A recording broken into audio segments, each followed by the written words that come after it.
আজকের এই ক্লাসে আমরা শিখব ভালোভাবে কিভাবে আপনি এক্সেল ড্যাশবোর্ড বানাতে পারেন। তার কিছু সহজ নিয়ম বা রুলস বা আপনার কোন কোন বিষয়গুলোকে মাথায় রাখলে আপনি ভালো এক্সেলের ড্যাশবোর্ড ক্রিয়েট করতে পারবেন তার বিষয়বস্তু নিয়ে আজকের ক্লাস। তো আমি এক্ষেত্রে মেনলি 8টা পয়েন্ট বা 8টা বিষয়কে কাজে লাগিয়ে আপনাকে বোঝানোর চেষ্টা করছি। প্রথম যে পয়েন্ট আমরা এখানে কাজে লাগাবো, প্রথম যে পয়েন্ট আমি এখানে রেখেছি সেটা হচ্ছে কিনা উদ্দেশ্য ঠিক করুন। অর্থাৎ আপনি যে এক্সেলের ড্যাশবোর্ডটা বানাতে চাইছেন তার কারণ কি এবং তার মধ্যে আপনি কি দেখাতে চাইছেন সেগুলো আপনাকে এবং কাকে দেখাতে চাইছেন, এই 3টে কোশ্চেন আপনাকে কিন্তু ভালোভাবে মাথায় রাখতে হবে। অর্থাৎ আপনি কেন বানাতে চাইছেন, আপনি কাকে দেখাতে চাইছেন এবং কি দেখাতে চাইছেন, 3টে পয়েন্ট কিন্তু আপনাকে ভালোভাবে মাথায় রাখতে হবে। অর্থাৎ আপনি যদি আপনার সিনিয়র পার্সনকে কোনো সেলস গ্রোথ, আপনি কোনো ডেটা বিশ্লেষণ করে বোঝাতে চাইছেন, তা সেই জিনিসগুলো আপনাকে আগে মনের মধ্যে ভালোভাবে কিন্তু নিয়ে রাখতে হবে যে কি করতে চাইছেন। ঠিক আছে? তো সেকেন্ড যে পয়েন্ট আমরা উল্লেখ করেছি এখানে সেটা হচ্ছে কি না, পরিষ্কার ডেটা ব্যবহার করুন। অর্থাৎ আপনি যে ডেটাটা ডেটা বাবদ আপনার এক্সেলে পেয়েছেন বা আপলোড করেছেন, সেই ডেটার মধ্যে যদি কোনো আনওয়ান্টেড জিনিস থাকে যেমন জিরো বা ওভারল্যাপিং বা কোনো ডেটা উল্টোপাল্টা আছে, তো বা ডুপ্লিকেট ডেটা আছে, সেই ডেটাগুলোকে আপনার কাজ হবে কি না রিমুভ করে ফেলা এবং পরিষ্কার পরিচ্ছন্ন করে ফেলা, যাতে আপনার পরবর্তীকালে এক্সেল ড্যাশবোর্ডের মধ্যে কোনো না কোনো ত্রুটি না দেখা যায়। ঠিক আছে? থার্ড যে পয়েন্ট এখানে উল্লেখ করেছি সেটা হচ্ছে সহজে বোঝা যায় এমন কিন্তু ভিজুয়াল আপনাকে ব্যবহার করতে হবে। অর্থাৎ আপনি আপনার ড্যাশবোর্ডে অতিরিক্ত পরিমাণে পাই চার্ট, অতিরিক্ত লাইন চার্ট এমন কিছু ব্যবহার করা যাবে না। খুব যতটা প্রয়োজন বা যে বার চার্ট বা যে লাইন চার্ট আপনার প্রয়োজন সেইটুকুনি আপনাকে কিন্তু উল্লেখ করতে হবে। এবং আপনি যদি কোনো গুরুত্বপূর্ণ পয়েন্টকে বা কোনো কিছু উল্লেখ দেখাতে চাইছেন হাইলাইট করে, তো সেক্ষেত্রে আপনি কিন্তু ব্যবহার করতে পারেন কন্ডিশনাল ফরম্যাট। কিন্তু কন্ডিশনাল ফরম্যাটের যে কালারগুলো আপনি চুজ করবেন সেই কালারগুলো যাতে উল্টো পাল্টা না হয় বা অতিরিক্ত কালার না হয়, সেগুলো কিন্তু আপনাকে ভালোভাবে মাথায় রাখতে হবে। তো ফোর্থ যে পয়েন্ট আমরা এখানে রেখেছি, ইন্টারঅ্যাক্টিভ করুন। অর্থাৎ আপনার যে এক্সেল রিপোর্টটা আপনি বানাচ্ছেন বা ড্যাশবোর্ডটা ক্রিয়েট করছেন, ওই এক্সেল রিপোর্ট বা এক্সেল ড্যাশবোর্ডটার মধ্যে যেন স্লাইসার থাকে বা ড্রপ ডাউন মেনু থাকে, যেই ড্রপ ডাউন মেনু বা স্লাইসারগুলো উপর ক্লিক করে আপনি আপনার সামনের পার্সনগুলোকে খুব সহজে ডেটাগুলোকে বিশ্লেষণ করে দেখাতে পারেন। বা আপনার যে সামনের পার্সন যাকে আপনি ডেটাটাকে বিশ্লেষণ করার জন্য ড্যাশবোর্ড ক্রিয়েট করে দিচ্ছেন, উনি যেন ওই স্লাইসারে ক্লিক করার সঙ্গে সঙ্গে পুরো ড্যাশবোর্ডটার মধ্যে কিন্তু যেন রেসপন্স দেখায় এবং আপনার রেজাল্টগুলো যেন সামনে এসে দেখিয়ে দেয়। তো এটা আপনাকে প্রথম মাথায় রাখতে হবে। ফিফথ যে পয়েন্ট আমরা রেখেছি, ডিজাইন সুন্দর রাখুন। অর্থাৎ আপনি যে ড্যাশবোর্ডের জন্য ডিজাইনটা বেছেছেন বা ডিজাইনটা করছেন, ওই ডিজাইনটার মধ্যে যেন নির্দিষ্টটা কালার কম্বিনেশন থাকে এবং অপ্রয়োজনীয় যদি কোনো সারি বা কালাম থাকে সেই কালারগুলো বা কালামগুলোকে আপনি ডিলিট করে ফেলুন। এবং এমন ফন্ট বা এমন ডিজাইন চুজ করুন যে ফন্ট বা ডিজাইনগুলো আপনার সামনের পার্সনকে কিন্তু একটু আকর্ষণীয় করে তুলবে বা ওনার চোখকে যেন আকর্ষণীয় বা আরামদায়ক করে তোলে। এই জিনিসগুলো আপনার কিন্তু মাথায় রাখতে হবে যাতে ডিজাইনের মধ্যে অতিরিক্ত কালার বা কোনো জটিল ফন্ট না ব্যবহার হয়, সেগুলো আপনাকে আগে নজর রাখতে হবে।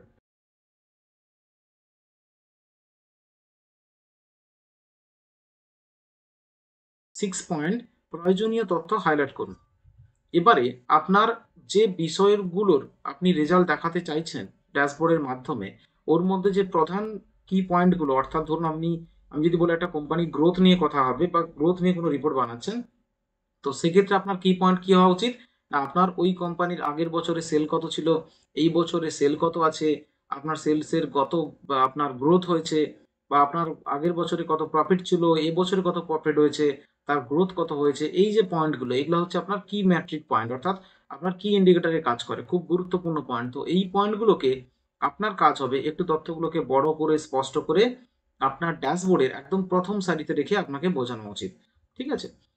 সেভেন যে পয়েন্ট যেটা হচ্ছে কিনা গতি এবং কার্যকারিতা বজায় রাখুন। অর্থাৎ আপনি যে ড্যাশবোর্ডটা ক্রিয়েট করছেন, ওই ড্যাশবোর্ডের মধ্যে আপনার ডেটাগুলোকে এমনভাবে আপনি ইন্টারাক্টিভ করে সাজাবেন যাতে ওর মধ্যে রেজাল্টটা খুব লোড করতে টাইম কম নেয়। অর্থাৎ ওর মধ্যে যদি অপ্রয়োজনীয় ডেটাগুলো আপনি না সরিয়ে দেন প্রথমেই, তাহলে কিন্তু ওটার ইন্টারাক্টিভ এবং লোড করতে অনেকটা প্রবলেমদায়ক হবে।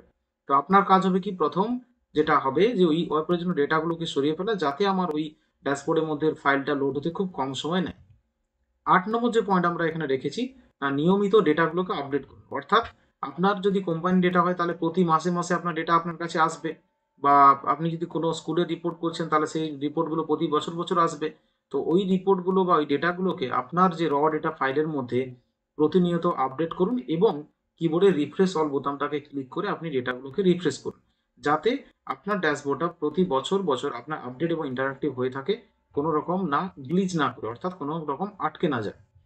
এবারে ভালো এক্সেল ড্যাশবোর্ড কেমন হবে তার কিন্তু 5টা আপনার বিষয় আপনার প্রথমেই উল্লেখ করা উচিত। এক হচ্ছে পরিষ্কার এবং সহজ হতে হবে, দেখতে আকর্ষণীয় হতে হবে, এবং দ্রুত তথ্য যাতে দেয় সেটা দেখতে হবে, এবং যে ব্যবহারকারী হবে তার জন্য বান্ধব হয়, অর্থাৎ আকর্ষণীয় করে তোলে তাকে, এবং ইন্টারঅ্যাক্টিভ এবং আপডেটেড হতে হবে। ঠিক আছে, এই পয়েন্টগুলো কিন্তু আপনাকে আপনার এক্সেল ড্যাশবোর্ড ক্রিয়েশনের আগে ভালোভাবে মাথায় নিয়ে নিতে হবে। এছাড়াও আমি এখানে দুটো জিনিস আপনাদের প্রথম দিয়েছি। এক হচ্ছে ভালো এক্সেল ড্যাশবোর্ড বানাতে গেলে আপনার ড্যাশবোর্ডের মধ্যে যাবতীয় যা আপনি যেখানে যেটা রাখতে চাইছেন সেটাকে আপনার একটা খাতা কলমে বসে ভালো করে আগে স্কেচ করুন। অর্থাৎ আমি এই পোর্শনটাতে আমার স্লাইসার রাখবো, এই পোর্শনটাতে আমার বার চার্ট রাখবো, এই পোর্শনটাতে আপনি পিভট টেবিল রাখবো, যেমন আপনি যেটা ভাবছেন বা যেটা করতে চাইছেন সেটাকে প্রথম কাজ হবে আপনার একটা খাতা কলমে ড্র করা। খাতা কলমে ড্র হয়ে যাওয়ার পর আপনার সেকেন্ড কাজ হবে কি, ওটাকে একটা এক্সেলের মধ্যে ওয়্যার ফ্রেমিং করা, অর্থাৎ এক্সেল সিটের মধ্যে সুন্দর করে গুছিয়ে আপনাকে একটা ওয়্যার ফ্রেম বানাতে হবে, যেটাকে দেখে দেখে আপনি পিভট টেবিল বলুন, আপনার যাবতীয় যা প্রয়োজনীয় জিনিসগুলো আপনি বানাতে পারবেন। ঠিক আছে, তো এটাকে আমি প্র্যাকটিক্যালি একটু দেখিয়ে দিই কোন কোন জিনিসগুলোর কথা আমি বলছি। তো এক্ষেত্রে আমি যে এক্সেলের ড্যাশবোর্ডটা বানিয়েছি, এক্ষেত্রে দেখবেন কি, প্রথম আমি একদম প্রথমের দিকে রেখেছি হাইলাইট করার জন্য আপনার কিছু স্লাইসারকে। তারপরে যেটা আমি বলেছিলাম যে কি ইন্ডিকেটর অর্থাৎ কি ম্যাট্রিক্স গুলো, অর্থাৎ আমার কোম্পানি সেল কত ছিল, এখন সেল কত, কত গ্রোথ হয়েছে, কত প্রফিট ছিল, কত প্রফিট আগে হয়েছিল, কত গ্রোথ হয়েছে, সেগুলো হচ্ছে কি ম্যাট্রিক্স। এটা কোম্পানির খুব গুরুত্বপূর্ণ জিনিস। ঠিক আছে, তো এই জিনিসগুলোকে করতে হবে কি, আপনাকে একদম ফার্স্ট সারিতে রেখে একদম সুন্দর করে সাজিয়ে হাইলাইট করে আপনাকে দেখাতে হবে, মোটা করে দেখাতে হবে। সেকেন্ড যেটা বলেছিলাম কি, না আপনার মধ্যে যে ড্যাশবোর্ডের মধ্যে চার্ট বা কোনো কিছু ব্যবহার করবেন সেগুলো অতিরিক্ত জটিল না হয় বা বেশি পরিমাণে না হয়। এক্ষেত্রে আরও বলেছিলাম যে আমি ডেটাগুলোর মধ্যে যদি আপনি কন্ডিশনাল ফর্মুলা এভাবে কালার করাতে চান, আপনি যেমনই করতে চাইবেন সেটা নিট অ্যান্ড ক্লিন থাকে এবং অতিরিক্ত কালার যাতে না হয়, সেগুলো কিন্তু আমাকে মনে রাখতে হবে যে আমি এটা বানাবো। তো তার আগে আমাকে প্রথম কি কি জিনিসগুলো মাথায় রেখে করলে আমার এই জিনিসগুলোকে আমি ত্রুটি বের করতে পারবো না।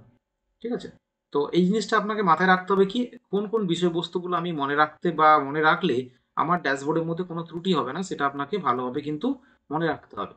তো যেটা আমি বলেছিলাম, প্রথম কাজ হবে আপনার যে সোর্স ডেটা, সেই সোর্স ডেটার মধ্যে কোনো ত্রুটি থাকলে, ডুপ্লিকেট ডেটা থাকলে আপনি সেটাকে ডুপ্লিকেট ডেটাগুলোকে ক্লিন করবেন। ক্লিন হয়ে যাওয়ার পর আপনার কাজ হবে একটা খাতা কলমে ড্যাশবোর্ডের নকশা বানানো বা আর্ট বানানো। বানানো হয়ে গেলে ওই আর্টটা বা নকশাটাকে দেখে আপনি করবেন কি না, আপনার এক্সেলের একটা নতুন সিটে আপনি এইভাবে একটা ওয়্যার ফ্রেমিং করবেন। যেই ওয়্যার ফ্রেমিং এর মধ্যে আপনি কোনটায় কোনখানে রাখতে চান, লোগো, ফিল্টারেশন, টেক্সট বক্স, কোনটা হাইলাইট করতে চাইছেন, সেগুলো কিন্তু আপনাকে এখানে উল্লেখ করতে হবে। এইটা করার জন্য যেটা করতে হবে কি, এটা খুবই সহজ। আপনি করবেন কি, যেই সেলগুলো নিয়ে আপনি একটা ওয়্যার ফ্রেমিং করবেন সেই সেলগুলোকে জাস্ট করবেন সিলেক্ট। সিলেক্ট করার পর আপনি চলে আসবেন হোম ট্যাবের একদম কালার হাইলাইট কালারের পাশেই আছে আপনার বটম বর্ডার বা আউটলাইন বর্ডার। বটম বর্ডারে ক্লিক করার পরে আপনি দেখবেন নিচের দিকে একটু চলে এলে আউটলাইন বর্ডারে ক্লিক করবেন।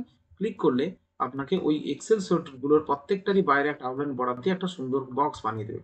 এইভাবে আপনার কাজ হবে কিন্তু ওয়্যার ফ্রেমিং বানানো। ঠিক আছে, তো এইগুলো প্রথম না করলে আপনি কিন্তু নিজেই গুলিয়ে ফেলবেন কোনটা আগে করব, কোনটা পরে করব, কোনখানটা আমি কোন ডিজাইনটা রাখবো, কোনটা আমি বোঝাতে চাইছি, এইগুলো কিন্তু পুরোপুরিভাবে ঘেঁটে যাবে। তো সেক্ষেত্রে প্রথম যেটা বললাম ড্রয়িং আপনার খাতাতে, দ্বিতীয় হচ্ছে ওয়্যার ফ্রেমিং করা।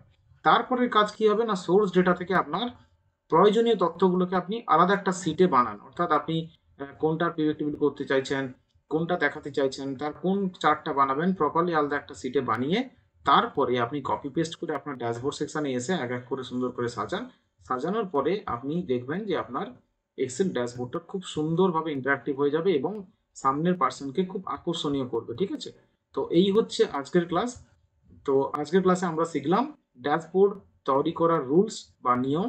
তো এইটা মাথায় রেখে আমরা কিন্তু পরবর্তী দিনে ড্যাশবোর্ড ক্রিয়েটের সঠিক পদ্ধতিগুলো কাজে লাগিয়ে ড্যাশবোর্ড ক্রিয়েট করব।